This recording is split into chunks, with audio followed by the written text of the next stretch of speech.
تاریخ اسلام کے طالب علم جانتے ہیں کہ دین میں خلافت کی اہمیت کیا ہے اور یہ خلفائے راشدہ کے عہد زیریں کے بعد کن کن گھاٹیوں سے گزر کر بالآخر 1922 میں ختم ہو کر اہل اسلام کے دل پر وہ گھاؤ لگا گئی جس کے زخموں سے آج بھی خون رس رہا ہے۔ اگرچہ یہ حقیقت اپنی جگہ ایک وجود رکھتی ہے کہ جناب امام حسن رضی اللہ تعالی عنہ کے بعد تاریخ اسلام میں ملوکیت کا عمل دخل شروع ہو گیا تھا، لیکن اس کے باوجود ایک زمانے تک مسلمان حکمران خود کو خلیفہ ہی کہلاتے تھے، جس کی وجہ سے دنیا میں ہمارا ایک بھرم قائم رہا۔ مگر بدقسمتی سے یہ خستہ عمارت بھی ایک صدی قبل اس وقت زمین بوس ہو گئی جب ہندوستان کے کریا کریا میں یہ نعرہ گونج رہا تھا کہ بولیں اماں محمد علی سے، جان بیٹا خلافت پر دے دو۔ ناظرین، آپ دیکھ رہے ہیں اسپریڈ دی اسلام، جس نے آج کی اس زیر نظر ویڈیو کے لیے تاریخ میں سب سے طویل عمر رکھنے والی خلافت عثمانیوں کو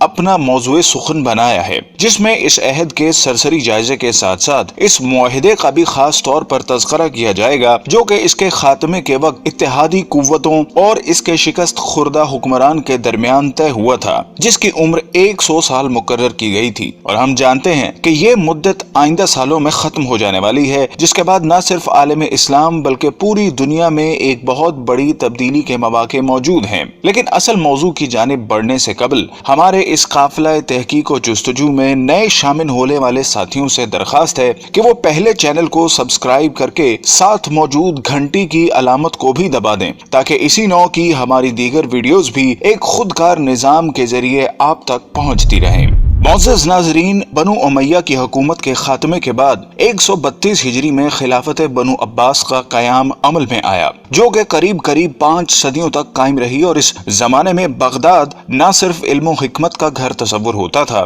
بلکہ اس کا شمار دنیا کی طاقتور ترین حکومتوں میں بھی ہوتا تھا، جس کو ہارون الرشید اور مامون الرشید جیسے خلفاء نے قوت و حشمت کی بلندیوں تک پہنچا دیا تھا۔ لیکن فطرت کے اس اصول یعنی ہر کمال زوال کے تناظر میں جب 8ویں خلیفہ معتصم باللہ کے بعد عباسیوں نے محض ہوس اقتدار کو اپنا مطمع نظر بنا لیا تو ہلاکو خاں کے ہاتھوں اس کا بھی خاتمہ ہو گیا، اور یہ تاریخ اسلام کا وہ خونی باب ہے جس کو رقم کرنے کے لیے شیر کا کلیجہ درکار ہے۔ لیکن چونکہ آج کا ہمارا موضوع خلافت عثمانیہ ہے جس نے اسی راگ سے جنم لیا، سو ہم اسی تک محدود رہتے ہوئے ابھی اس سے صرف نظر کریں گے۔ ناظرین محترم، عین ان لمحات میں جب بلا لحاظ عمر و جنس مسلمانوں کا خون بغداد کی گلیوں کو سیراب کر رہا تھا اور تاتاریوں نے صرف مسلمانوں پر زندگی حرام کر دی تھی کہ ایک دیندار گھرانے میں ایک بچے نے آنکھ کھولی اور اس کے والدین نے نومولود کا نام عثمان رکھا، جس سے ان نامہربان موسموں میں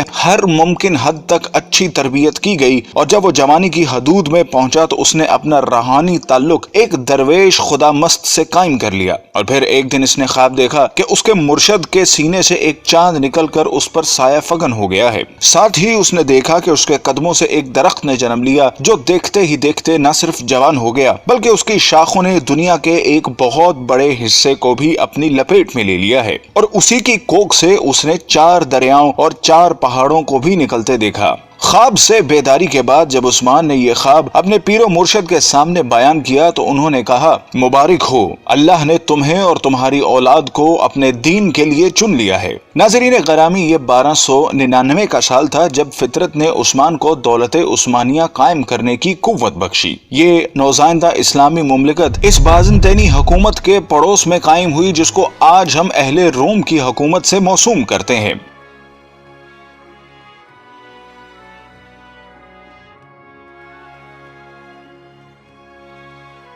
قابل قدر ناظرین، عثمان، جس کو ترک آج بھی غازی عثمان کے نام سے یاد کرتے ہیں، کا عہد حکومت ایک مثال کے طور پر پیش کیا جاتا ہے جس میں عدل و انصاف کی حکمرانی تھی۔ غازی عثمان نے اپنی زندگی میں ایک ایسی سلطنت کی بنیاد رکھی جو کہ آنے والی کئی صدیوں تک قائم رہی۔ یہ عظیم حکمران جب 1226 میں اس دنیا سے رخصت ہوا تو اس نے موت سے قبل اپنے بیٹے اور خان کو جو نصیحت کی وہ آج بھی کتب تاریخ میں ایک بہترین ضابطے کی صورت میں موجود ہے۔ اس نے کہا کہ جہاد فی سبیل اللہ کو قائم رکھتے ہوئے ہمیشہ دین اسلام کا پرچم سر بلند رکھنا اور ہمیشہ عدل و انصاف پر قائم رہنا۔ اس نے کہا کہ میری نسل سے جو شخص بھی اسلام سے بے وفائی کا مرتکب ہوگا تو وہ روز حشر رسول اللہ صلی اللہ علیہ وسلم کی شفاعت سے محروم رہے گا۔ اور پھر اس کے بعد 627 سال تک دولت عثمانیہ پر اسلامی خلافت قائم رہی، جس دوران کئی ایک نامور حکمران آئے جنہوں نے اس کی آبیاری کرتے ہوئے اسے دنیا کی ایک عظیم سلطنت میں بدل دیا۔ اور پھر آنے والے وقت نے ثابت کیا کہ عثمان کے خواب میں آنے والے دریاؤں میں دجلہ، فرات، نیل اور دریائے دینوب شامل تھے، جبکہ پہاڑوں میں کوہ طور، کوہ بلقان، کوہ کاف اور کوہ اطلس تھے جو کہ بعد ازاں اس کی قلم روح کا حصہ بنے۔ ناظرین گرامی، جیسا کہ ہم نے عرض کیا کہ 1922 میں اس وقت خلافت عثمانیہ کو ایک بین الاقوامی معاہدے کی روح سے ختم کر دیا گیا، جس کے بعد اسلامی حکومتی مرکز کی چھتری سے نکل کر علیحدہ علیحدہ تشخص کی حامل ہو گئیں۔ لیکن ہم میں سے بہت کم لوگ ایسے ہیں جو اس معاہدے کے بارے میں آگاہ ہوں، جن کی تفصیلات ہم آپ کے سامنے رکھ رہے ہیں، جن کو جاننے کے بعد ہمیں امید ہے کہ آپ دنیا کے موجودہ حالات اور اس میں عالم اسلام کے حالت زار کے بارے میں بہتر تجزیہ کر سکیں گے۔ جب پہلی جنگ عظیم کے بعد ترکوں کو شکست فاش کا سامنا کرنا پڑا تو اس کے بعد اتحادی ممالک جن میں برطانیہ اور فرانس جیسی قوتیں شامل تھیں نے ترک سلطان سے معاہدے میں یہ شرطیں بنوائیں جن کے مطابق سلطان کی تمام ذاتی املاک کو ضبط کر لیا گیا، خلافت عثمانیہ جو کہ 3 بر اعظموں پر پھیلی تھی کو توڑ دیا گیا، اور آپ اس کی وسعت کا اندازہ لگانا چاہیں تو حیران رہ جائیں گے کہ اس کو توڑنے کے بعد دنیا میں 40 آزاد ممالک وجود میں آئے، جن میں آج کی دنیا کے بیشتر اسلامی ملک شامل ہیں۔ گویا مسلمانوں کی قوت مختلف 40 دائروں میں تقسیم ہو کر رہ گئی، جس کے بعد یہودی اور نصرانی دنیا کے لیے سپر پاور بننے کا راستہ ہموار کیا گیا۔ ترکی جو کہ اس سے قبل عالم اسلام کا مرکز تصور ہوتا تھا کو سیکولر اسٹیٹ کا درجہ دے دیا گیا، سلطان کے 3 بر اعظموں پر پھیلے ہوئے اثاثوں کو ضبط کر لیا گیا، اور ترکی میں آئندہ 100 سال تک اسلامی نظام کے نفاذ اور خلافت پر پابندی عائد کر دی گئی۔ اس کے علاوہ اس کو معاشی طور پر تباہ و برباد کرنے کے لیے یہ شرط بھی رکھی گئی کہ وہ اگلے 100 سال تک اپنی معدنیات جن میں تیل کی نمایاں دولت تھی کو استعمال نہیں کرے گا، اور تیل کے مزید کنویں بھی نہیں کھودے جائیں گے۔ جبکہ مزید ظلم یہ کیا گیا کہ اس کی بندرگاہ باسفورس پر ترکی کی ملکیت کو ختم کرتے ہوئے اسے عالمی تصرف میں دے دیا گیا، اور یہ شرط رکھی گئی کہ ترک اس سے کسی بھی قسم کا ٹیکس وصول نہ کر سکیں گے۔ یہ تمام شرائط نافذ کرنے کے بعد ساتھ ہی یہ بھی طے کر دیا گیا کہ ترک سلطنت اگلے 100 سال تک اس معاہدے کا احترام کرنے کی پابند ہوگی۔ ناظرین گرامی، وقت اپنی مخصوص رفتار کے ساتھ چلتا رہا اور ترک مسلمانوں اور بالعموم تمام عالم اسلام نے یہ صدی کس کرب سے گزاری۔ اگر اس داستان خون رنگ کو لکھنے کی جسارت کی جائے تو ظاہر ہے ایک پوری کتاب کی ضرورت پڑے گی، لیکن یہ عہد پرآشوب اپنی تمام تر حشر سامانیوں کے ساتھ اب اپنی آخری سانسیں لے رہا ہے، اور اب مزید کچھ سال بعد ترکی اس معاہدے سے آزاد ہونے والا ہے جس نے 100 سال تک اس کی آزادی کو اس سے چھینے رکھا۔ لیکن جو وقت قریب آ رہا ہے تو اسلام مخالف قوتوں کی راتوں کی نیند میں خلل آنے لگا ہے کہ اس معاہدے کے بعد دنیا میں ایک بار پھر نئے دور کا آغاز ہونے والا ہے، جس کی طاقتور شہادتیں ترکی کی موجودہ قیادت جو کہ مرد حر طیب اردغان کا قول و عمل دے رہا ہے۔ ہر چند کے گزشتہ ایک صدی میں ترکی کو اسلام سے دور رکھنے کی ہر ممکنہ کوشش کی گئی، لیکن اس کے باوجود حالات گواہی دے رہے ہیں کہ وہ چنگاری جس کو اغیار نے اپنی مکاری سے دبانے کی سرتوڑ کوششیں کی، وہ ایک بار پھر شعلہ بننے کے لیے بےتاب ہیں۔ بلکہ اگر طیب اردغان کے طرز عمل پر ذرا سا بھی غور کریں تو یہ بات کھل کر سامنے آتی ہے کہ برما کا معاملہ ہو یا کشمیر کا مسئلہ،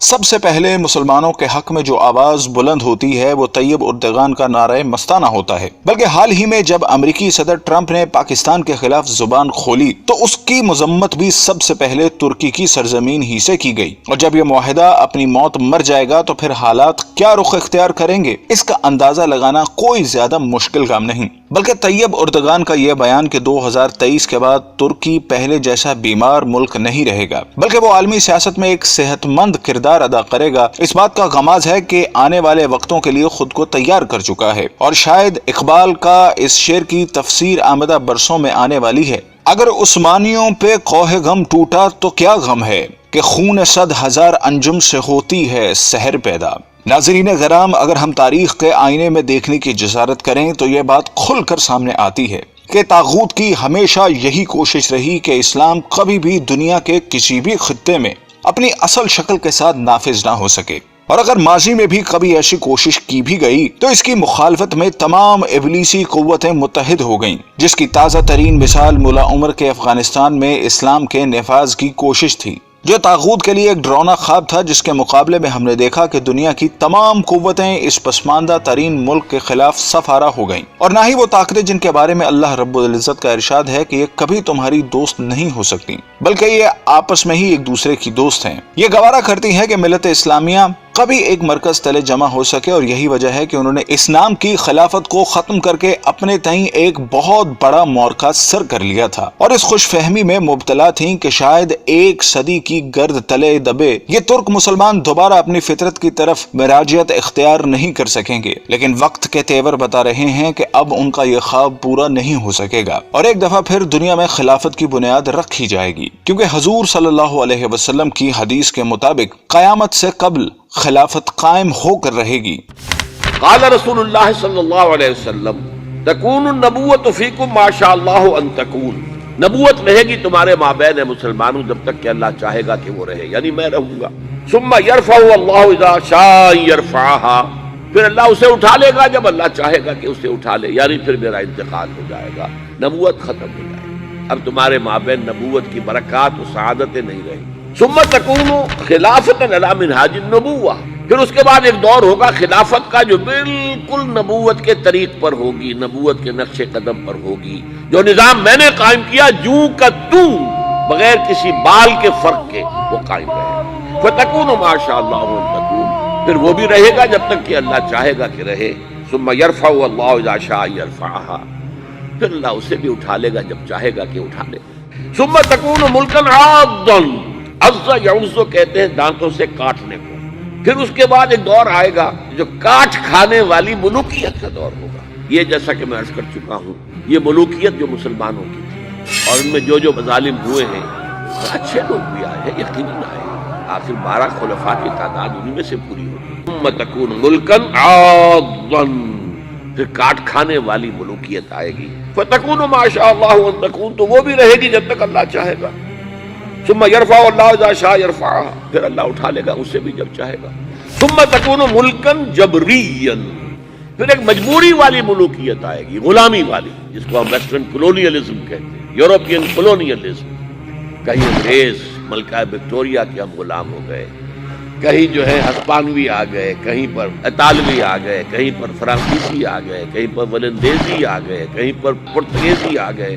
اس طرح سے پورا عالم اسلام گرفت میں آ کے ساتھ۔ ثم تکون ملکا جبریا فتکون ما شاء اللہ ان تکون، پھر وہ بھی رہے گا جب تک کہ اللہ چاہے گا۔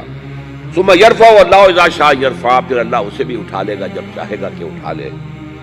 ثم تکون خلافت علی منہاج النبوہ، پھر آئے گا ایک دور خلافت علی منہاج النبوہ کا۔ ثم سکت النبی صلی اللہ علیہ وسلم، اس کے بعد خاموش ہو گئے حضور۔ تاریخ انسانی کا یہ آخری دور ہوگا۔